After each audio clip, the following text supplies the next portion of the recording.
Welcome to this Victorian plumbing guide where we're going to be showing you how to drain a radiator. This video can be useful for a whole host of reasons, like removing radiators, to do some decorating or changing them for new ones. This video is to be used as a guide only, and we always advise that you seek professional help. The first thing we'll do is isolate this radiator from the rest of our heating system. To do that, we'll simply turn off the valves, firstly the TRV and secondly the lock shield valve. You'll want an adjustable spanner or a pair of grips to turn off your lock shield valve. Just turn it clockwise until the pin stops rotating. But count the turns as you do it, because this will be important when it comes to resetting this valve at the end of the job. By turning off those valves at both ends of this radiator, we've isolated it from the rest of the heating system, and now no water can escape from that radiator or come into that radiator from the pipes that feed it. Now you'll want some towels to lay down on the floor as you do this job, just to protect the carpet or flooring,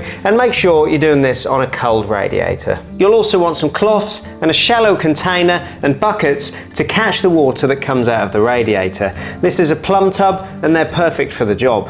Before we release any water into that tub, to relieve the pressure on this radiator, we want to open up the radiator bleed valve. That's this one here with this little plastic turn piece on it. The little thumb turn there, just point that away from the wall so that the water comes away from the wall. You'll want a cloth and your bleed key, radiator bleed key, and we're just going to open up that valve. So when we open that up, we're going to get water coming out.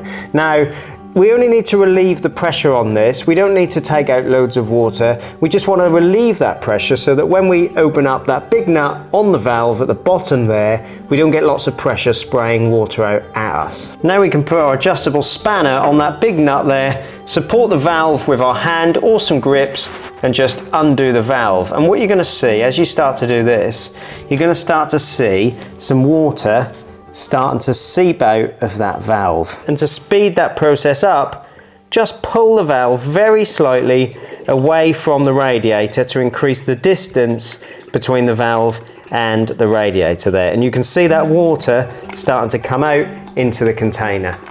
And our radiator is draining, but what we're going to see is that water flow is going to slow down, and that's because we need to introduce some air back into that radiator. It's pulling a vacuum, meaning when the water exits, the air can't get in, so we're pulling a vacuum there. If we just open up that bleed valve again, you can hear that sucking, and our water flow is increasing again. And we do that for both ends of the radiator until we've got a nice empty radiator. Once you've removed all the water from the radiator, you can go ahead and remove it from the wall if you require.